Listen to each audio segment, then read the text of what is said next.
Hello bachcho, let's read the above question. We have given find the component statement of the compound statement and check whether they are true or false. We have given 45 is a multiple of 3, 5 or 9. Let's check. So की concept क्या होगा? की concept so compound statement हमारी क्या होती है? Compound statement होती है दो तीन चार अगर स्टेटमेंट हमें कंबाइन करके दे दी जाए तो वो कहलाती है हमारी कंपाउंड स्टेटमेंट, ठीक है ना. अब कंपोनेंट स्टेटमेंट क्या होती है? कंपोनेंट स्टेटमेंट वो होती है जब उन कंपाउंड स्टेटमेंट से पर्टिकुलरली सेपरेट करके स्टेटमेंट बना लेते हैं, ठीक है, ताकि हम उसका एग्जैक्ट रिजल्ट निकाल सकें और फिर चेक कर सकें कि ट्रू वैल्यू क्या होंगी पर्टिकुलर एक हमारी स्टेटमेंट्स के, ठीक है ना. तो वो हमारी कंपोनेंट स्टेटमेंट होगी, ठीक है ना.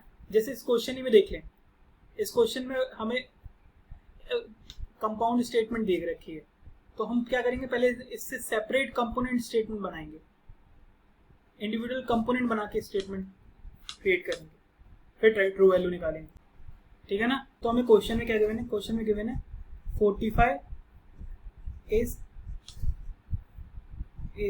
अ मल्टीपल ऑफ 3, 5 और 9, ठीक है. तो अब हम क्या करें, ये हमारी है कंपाउंड स्टेटमेंट,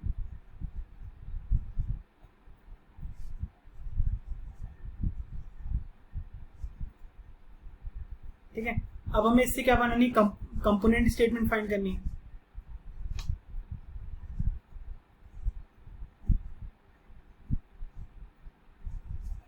ठीक है. कंपोनेंट स्टेटमेंट क्या होंगी? इससे हमें 3 स्टेटमेंट बन सकती हैं.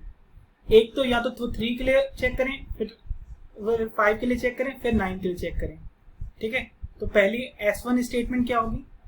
वो होगी 45 is a multiple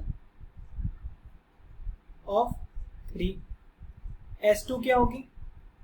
45 is a multiple of 5. S3 क्या होगी? 45 इज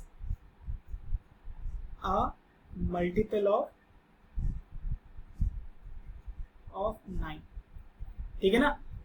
तो इस हिसाब से हमने 3 कंपोनेंट स्टेटमेंट से ब्रेक कर दिया कंपाउंड स्टेटमेंट को. अब क्या करें, सेपरेटली इसे सॉल्व करें और फिर देखें कि ये वेदर ये हमारी स्टेटमेंट ट्रू है कि फॉल्स है, ठीक है.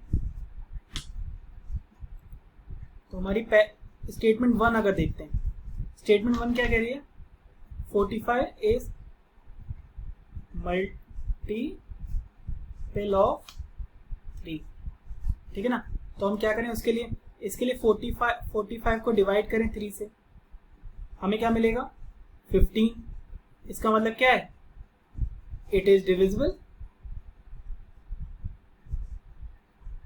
ठीक है ना. इसका मतलब क्या है? ये स्टेटमेंट क्या हो गई?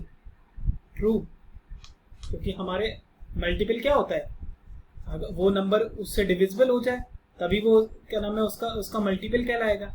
अगर ऐसा हो जाता है तो इसका मतलब क्या है कि वो हमारा मल्टीपल है उस नंबर का, 3 का. जैसे 45 3 से डिवाइड हो गया, इसका मतलब क्या है कि वो उसका मल्टीपल होगा, ठीक है. क्योंकि अगर हम 3 इंटू 15 करेंगे तो हमें मिल जाएगा 45, मतलब 15 टाइम्स में हमें 45 मिल जाएगा. तो इसका मतलब क्या, ये स्टेटमेंट ट्रू हो गई. ऐसे ही S2 चेक कर लेते हैं कि 45 इज मल्टीपल ऑफ 5, ठीक है. 5 है कि नहीं, तो चलो चेक करते हैं. 45 से 5 को डिवाइड करें, क्या हमें क्या मिलेगा? 9. तो ये भी डिविजिबल है, इट इज आल्सो डिविजिबल, ठीक है ना. डिविजिबल है तो इसका मतलब क्या है, ये भी ट्रू है. स्टेटमेंट क्या होगी? ये भी ट्रू. सिमिलरली 3 के लिए भी चेक कर लेते हैं. तो उसमें क्या स्टेटमेंट है? 45 इज मल्टीपल ऑफ 9, ठीक है। 45 से 9 से 45 को डिवाइड करें तो क्या मिलेगा, मिलेगा 5। इसका मतलब क्या है, इट इज आल्सो डिविजिबल, ठीक है ना। तो ये भी स्टेटमेंट क्या हो गई, ट्रू, ठीक है। तो हमें क्या मिला, हमारे पास 3 स्टेटमेंट थी, S1, S2 एंड S3, ठीक है। पहली स्टेटमेंट से भी हमें ट्रू वैल्यू मिली, दूसरी स्टेटमेंट से भी हमें ट्रू वैल्यू मिली, तीसरी स्टेटमेंट से भी ट्रू वैल्यू मिली। ओवरऑल हमारे पास क्या आ गया, ट्रू वैल्यू क्या आ गई इसकी, is equal to true. Hope आपको समझ में आया होगा। Thank you.